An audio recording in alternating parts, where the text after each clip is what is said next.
E se tudo o que achamos que sabemos sobre o futuro da internet, sobre o tal Web3, estivesse prestes a ser completamente virado do avesso? Hoje vamos mergulhar numa proposta no mínimo arrojada. A ideia de que o sucessor do Web3 já não só tem nome, Web Gold, como representa uma redefinição total das regras do jogo digital. Olhem bem para esta frase. É daqui que tudo parte. É direta, tem data marcada e, convenhamos, não deixa grande margem para dúvidas. Em 2026, o mundo já não precisa do Web3. O mundo precisa do Web Gold. Uau! Isto é quase uma declaração de guerra, uma afirmação fortíssima que nos faz logo perguntar: o que é que justifica uma coisa destas? Pronto, é mesmo essa a grande questão. De onde é que vem esta confiança toda? Qual o argumento, afinal, para uma mudança que se propõe ser tão radical? É isso que vamos fazer agora. Vamos desmontar, peça por peça, a lógica que sustenta esta visão. Ok, então por onde é que isto começa? Começa, claro, com uma crítica bem afiada ao que temos hoje. A ideia de base é que a grande promessa do Web3, bem, ficou pelo caminho. Desfez-se.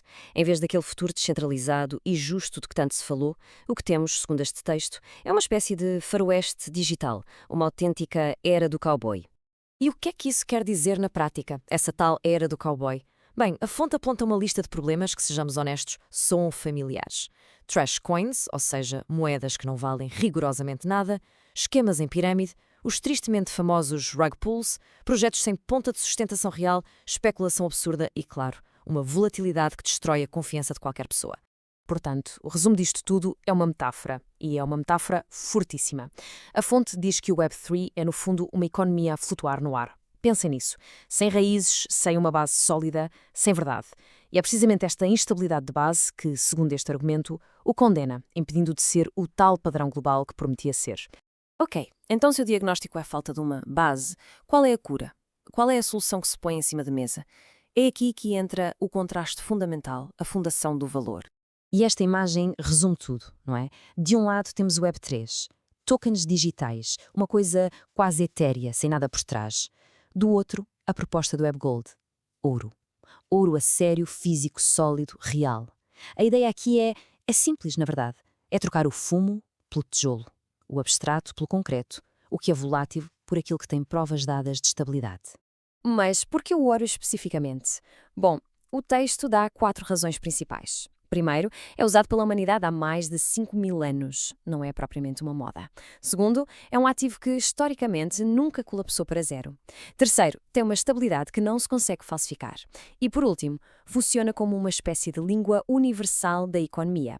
A lógica é que, ao ancorar a internet ao ouro, cria-se um sistema que nasce estável. Mas atenção, isto não é só sobre dinheiro ou valor. O argumento vai muito mais fundo. Toca noutro ponto absolutamente central: a identidade.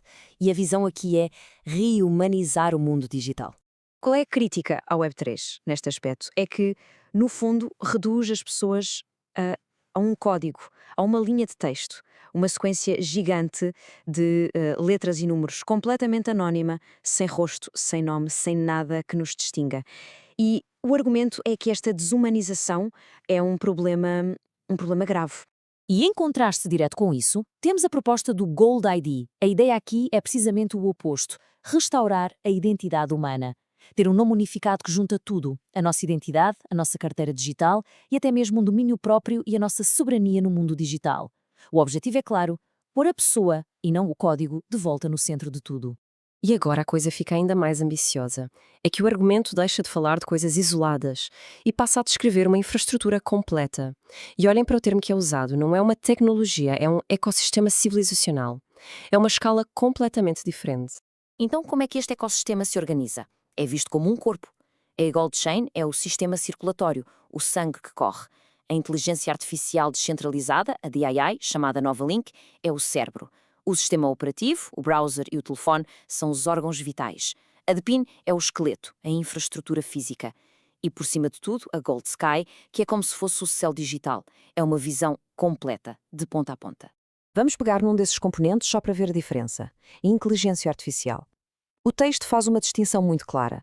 De um lado temos a IA que conhecemos hoje, do Web 2, como o ChatGPT, uma IA corporativa que pertence a uma empresa e que pode ser desligada, controlada, até forçada a mentir. Do outro, a proposta é uma IA civilizacional, o tal Novalink, que, por design, supostamente não pode ser controlada, nem desligada, nem confiscada por ninguém. E este mesmo princípio aplica-se à própria rede, à internet, a que usamos todos os dias. Pode ser bloqueada, pode ser controlada, pode ser censurada.